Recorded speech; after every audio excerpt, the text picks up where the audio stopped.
Pay me no mind. Sports and entertainment video. My name is Wood. Um, Crazy week. I'm just talking today because I don't have nothing better to do for the last couple minutes on my lunch. But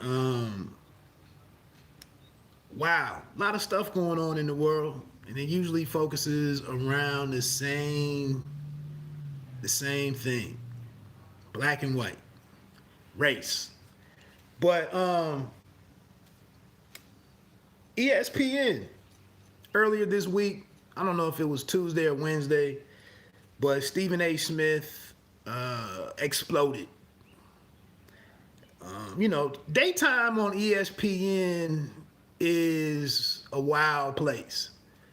It's a lot of people covering the action from the night before and then discussing what's happening that night. And it's a lot of airtime to fill, and a lot of things get said.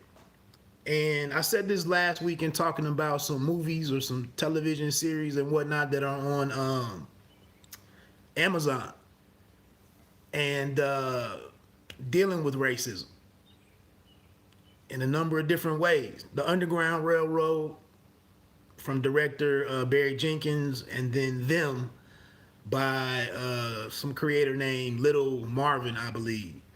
So this is what we do every day. This is what we do. But here on ESPN, a lot of the ratings are down. A lot of white Americans have left the channel, no longer watch the channel because the word is they don't want to be beat down with all of the wokeism and woke activism and all of this stuff that's going on. And it's constantly, that's what it is. That's what the debates are about. That's what most of these debates boil down to. And the discussions gradually become black and white stuff. Black and white matters. And so earlier this week, Stephen A. Smith lost his mind because Brad Stevens, the coach of the Boston Celtics, after kind of becoming the truth being that he's not a good NBA coach, or he's not a difference-making NBA coach, coming directly from the collegiate level at Butler, where he had a pair of Final Four runs, actually appearances in the national championship game, I believe. But he popped up in Boston as the head coach. No NBA, no previous NBA experience. And now it seems like he's not the guy. So he doesn't get fired. He has been moved upstairs in some kind of executive position. And Stephen A., after giving his first go round on this subject, and the other people talk, Stephen A. decides to really go there with it. And it's funny because on one hand, Stephen A. is considered an Uncle Tom. He's considered a coon. He's considered all of this stuff by guys like me, sitting here vlogging. He's called all of these different names. But here he is making this very profound statement about the lack of black faces in the front offices of a league like a league like the NBA.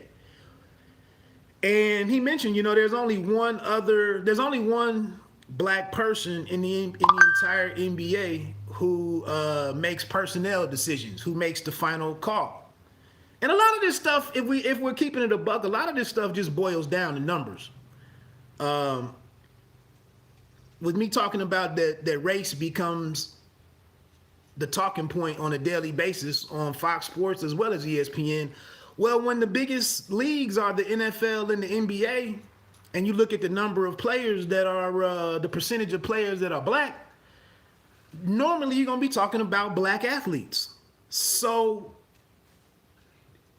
the odds are we're going to be here. But anyway, back to this situation. Stephen A. gets upset because with all of the social justice stuff that's talked about, all the activism that's taking place in the NBA, Stephen A. reminded everybody that the players never get too vocal about coaching moves as well as front office moves. And so he went to talking about this and you know, worked himself into a fit. And then he just gets up and leaves. I'm going to get off of air, takes off his jacket, and walks off the set. Maybe he was at home. I think he was even at home, I believe. And then, you know, Max tried to pick it up, and maybe Perkins was on there. Definitely not the right person to speak on it. But that's what we had this week. So there's, I think his name is Usai Majiri, is in Toronto, won a championship after making some moves there, and was at the head of a team that was winning for like the greater part of a decade. Made it to a couple of conference championships and whatnot. He's a pretty successful dude at what he does. And there's been talks of other teams trying to pull him away from Toronto to bring him in to have similar success for their organization.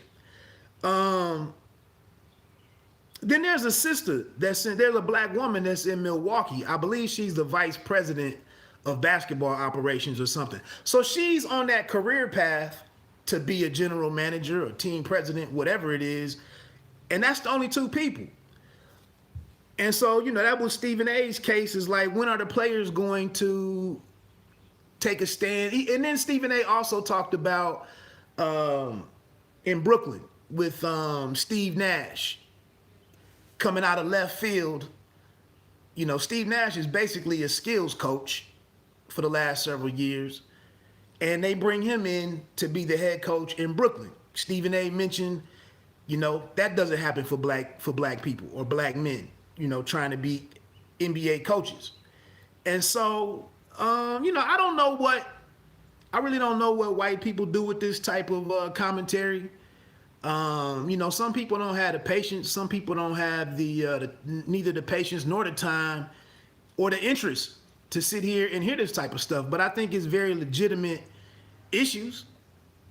And I think the other thing that's happening here is that we now have this moment where there's been 25, 35, 40 years of all of these different individuals, these primarily black athletes who've made great money as players, and they're doing better and better with managing that money, and then coming out on the other side of their careers.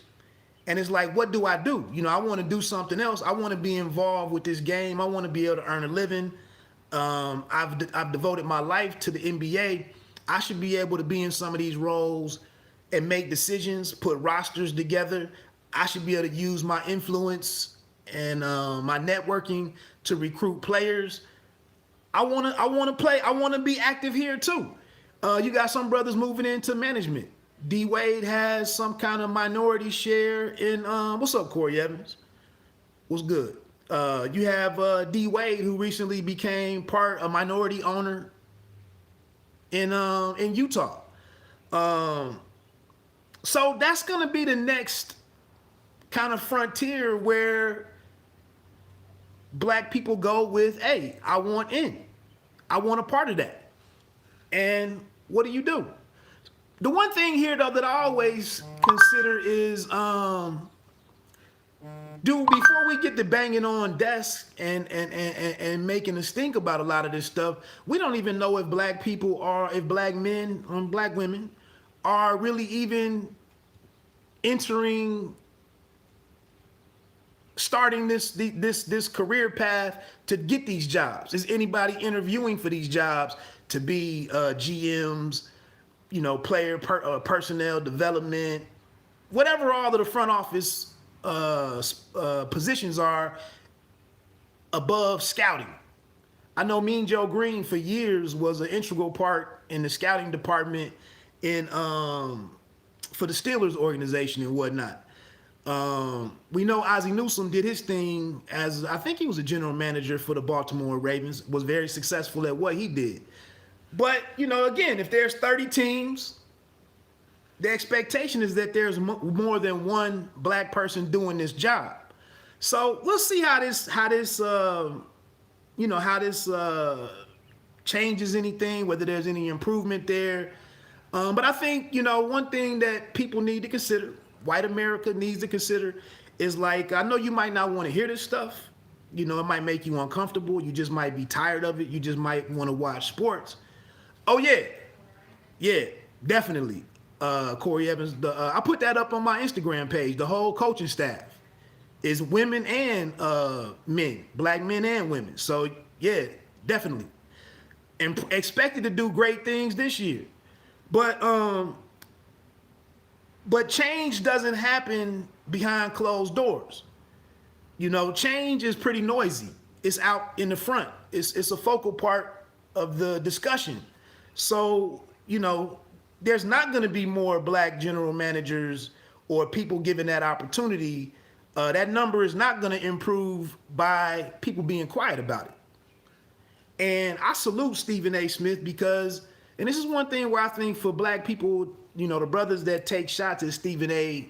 all the time, like a lot of us don't know the areas of sports that Stephen A. is aware of as he's doing stuff behind the scenes, as he's making, different calls and digging. I know he doesn't do reporting anymore, but he is in touch with a lot of individuals here and there to put his debate talking points together and whatnot. And I'm sure he's checking some of his contacts to see what's going on. And he's aware of probably bigger issues that guys like myself wouldn't consider. And he probably has his finger on the pulse when it comes to looking at the front office situation. That's probably, we don't even really care about front office. We care about what's on the court and even what's on the sidelines. That's probably the extent of most of our interests. So I was glad that Stephen A. brought this point up. Who knows, how it changes things immediately. But I think for him to bring it up, it also should tell some younger minorities that are in college, consider the NBA and professional sports. Consider getting involved in the management roles, in the front office roles. Consider that and get involved. So I thought it was a pretty meaningful outburst, and we'll see if there's any change. Like I said, I don't expect next year to be 4 or 5 black, general managers and whatnot. It doesn't happen that quickly. But I think you got to plant that seed and see how people respond to it. Another note in black sports talk this week, and I would suggest everybody to check it out, but it was a conversation that broke out on the I Am Athlete podcast, which is NFL players Brandon Marshall, Chad Ochocinco Johnson, Channing Crowder. They have their podcast. It's also a YouTube channel. But they had Deion Sanders over there this week. And Deion Sanders is one of my favorite dudes right now in terms of a brother who's walking it and talking it. As they mentioned on the podcast, Deion Sanders walked away from getting paid, multi-millions per year to talk about boxing. To talk about football and talk about the NFL, and was doing great over there. Probably didn't have any pressure or stress over there. He probably did very little preparation for his segments on NFL Network. But he walked away from that. And I'm struggling to see a brother make the decision to go to Jackson, Mississippi. I've always heard out of all the states in the union that Mississippi is like the state where things stopped in the 60s. That's what I've always heard about Mississippi. But Deion Sanders became the coach at Jackson State University. You know that. And so anyway, he was on here. He was on I Am Athlete, and Channing Crowder was like, hey, Prime, I got some boys coming up that I want to go to. I want to send them to college in the future and want them to pursue scholarships and whatnot. He said, but I got to be honest with you, man. If I got my boys getting looked at by a school in the Power 5 conferences, Um, I don't know if I can, in my right mind, I don't know if I can send my kids, my sons, or my nephews, to you or HBCU when you don't have the right resources to help them get to the next level. And I would advise you, I would advise you to check out the podcast and listen to it. I thought it was a really thoughtful, a really thought-provoking discussion. And I think it's in line with what Stephen A. Smith is talking about, because I do think the HBCUs, if the HBCUs could take off in the area of sports, I think that would filter over to the education at those universities, for the employment, the faculty opportunities at those institutions. And you don't have to deal with the number situation. You don't have to deal with the unfairness or the inequalities and all of that type of stuff. Now, there's going to be some politics over there, but I definitely think, until things start changing at the professional sports level, ownership, front office representation, you definitely can start doing something on the, at the collegiate level. 360 all across the board. So Deion, kind of comes back and countered with, he made a damn good point. He said that he started talking about Hall of Famers from, how many Hall of Famers are there from Florida? Because that's where Fred Taylor is the other co-host on there. But Fred Taylor and Channing Crowder, I believe the guy who started the conversation, I think both of them went to Florida. And Deion was like, how many Hall of Famers you got from that university? I think it's only Emmitt Smith. Or maybe it's 4 total. One of them was Emmitt. I think one of them said they only knew Emmitt. But it might be 4. Hell, it might be 1. So then he goes to, they look at Florida State, where Deion went to, where he played ball. They only have a handful over there too. And then, Chad doesn't count because he went Oregon State or whatever. They talked about my University of Miami, but none of them had like dozens and dozens of Hall of Famers. So Deion was like, I think he said Jackson State might have 1 or 4. So he was like, all in all, we just need the kids to come to us, and a kid is going to benefit more from being under their wing, under their tutelage, and being taught the game than to just keep going to the Power 5 schools. But Channing Crowder was like, look, man, they got dorms. The amenities there are better. The training staff is better. The level of competition that you play week in, week out is better. The exposure, all of it. He was like, all the way around, going to a Power 5 conference is better. And so, again, I'm encouraging you to check out the discussion, because I think that type of back and forth, that type of dialogue, and us being able to disagree with one another and have differing opinions and discuss things without it becoming, I don't F with that cat no more, or I hate that dude, or that dude is a coon, or that dude is whatever. I just think, in a lot of these situations, you get to a point where, hey, I spoke my piece, you spoke your piece, you make some damn good points, but at the end of the day, we both got to go do what we got to do. So Deion was like, look, he laid out where he's working on this documentary right now about playing some of the key teams that they're going to play during the season. I like the argument about the team versus individual player talent in regard. Yeah, that's where I was getting ready to go. That's what I'm saying. People should check out the podcast. I'm not doing it any justice. I just liked, I like the fact that both guys were passionate about their opinion, their stance on the matter. And at the end of it, Brandon Marshall was like, I'm bringing my nephews to you. I don't know what the hell Chad said, but I just thought it was a great discussion. Again, Deion also talked about the working to get more television opportunities for the HBCUs. We already saw the story come out last week where the NFL is putting together a combine for the HBCUs. And just, just doing the work. Sometimes, and that's what I don't need to go there, but sometimes you just have to do the work versus all of this talking that everybody does in this country. Sometimes you actually got to put in that sweat equity.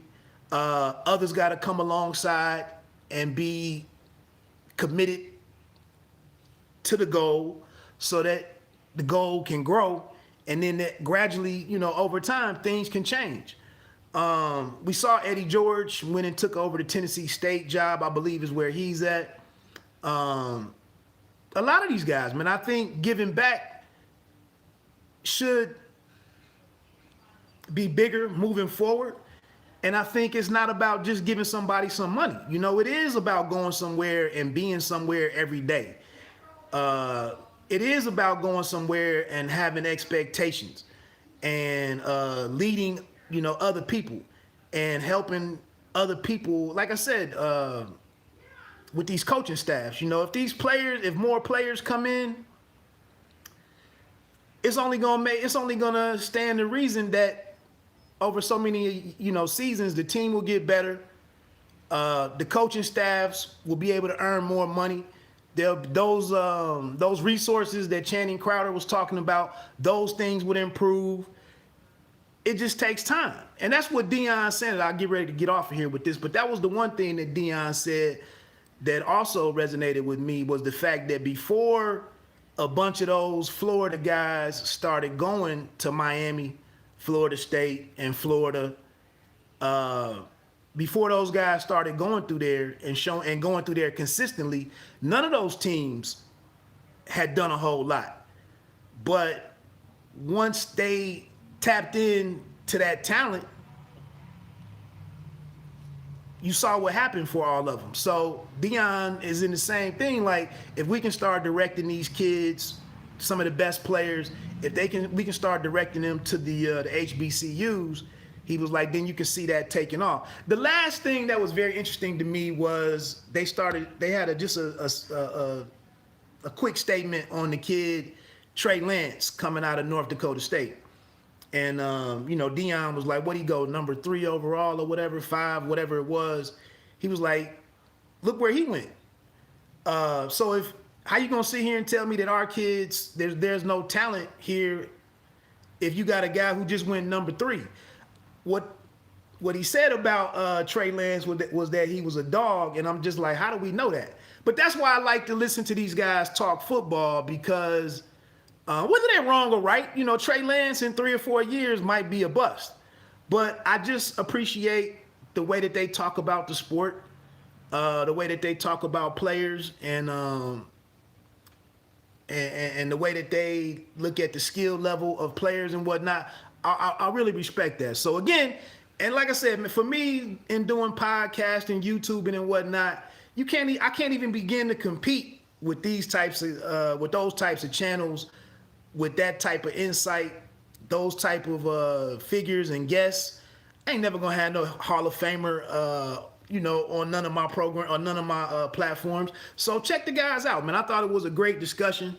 I don't foresee kids immediately going to these HBCUs in large numbers, but who knows? I mentioned before, there was a couple of stories out there about black athletes being uncomfortable and treated unfairly, and like really just not being respected, and going to Iowa and University of Iowa. And some of these, if you can't go to Penn State, Ohio State, Michigan, maybe you go to Purdue, or maybe you go to Iowa because you're still in the Big Ten. You go to one of the lower level schools that you can get into, and then you play against the 4 and 5 stars. But instead of doing that, moving forward, maybe you go to one of these HBCUs and get on there. Because the dudes at Iowa was like, they were getting criticized about wearing dreads. They couldn't play their music in the weight room. They were told to avoid the way they dressed, the way they wore their clothes. All of this stuff was being criticized going out here and living in Ames, Iowa, or whatever. That might be Iowa State. But maybe you don't do that anymore. You know, maybe you take a serious look at going to FAMU or Tuskegee, Howard, whatever, Morehouse, whatever, Hampton. Maybe that's what you do. And don't subject yourself to being mistreated for 3 or 4 years just for athletic, just for the athletic program or whatever. But anyway, that was it, man. The other thing that came out there was Rich Paul. I saw where Rich Paul was talking about he's unable to get to represent white players. There's only one white basketball player that he has. I can't even remember who that is. That's probably true. Again, just because you did well for LeBron and you did well for AD and 3 or 4 other guys, it's still gonna take that time. In 5 years, HBCUs will have NFL experience, coaching staffs, and TV contracts. Maybe I agree with that. And I think it's all because Deion led the way. He started this. And I think he just needs to be that needs to be recognized for what it really is. And maybe the halftime show maybe the halftime show won't be the show anymore. Maybe it'll actually be the football. So anyway, man, check that out. I Am Athlete. You can find you can find the audio, and then you can go to the channel here on YouTube and check that out. They have a lot of good discussions on there. Took somebody like Prime to be the first. Exactly. I mean, we saw Doug Williams was at Grambling for years, and things started to go downhill, and then it ended ugly because I think it was some sexual harassment allegation, inappropriate behavior or something. I thought went on there as he left. But again, he might have been there. I thought it was over 7 or 8 years, but nobody else. The second person didn't come, and I think with Deion already we see Eddie George make that jump. A lot of these other guys, I think, will look around and join the ranks, especially since none of them brothers couldn't get none of that money from that concussion settlement with the $1 billion. If you saw that story out there too, that they had some kind of way that was negatively impacting the black players. That was a story in itself. But anyway, shout out to Stephen A. for speaking his truth and for being loud and disruptive. Shout out to Deion. Shout out to the I Am Athlete podcast. Let me get on out of here. Have a phenomenal weekend. He said they tried. Hey, peace, Corey, man. We got to talk. I'm going to pitch something else to you later on offline. So let me get on out of here, man. Bite up. Damn, I'm terrible. Pay me no mind, sports and entertainment. You don't have to be great to start, but you have to start to be great.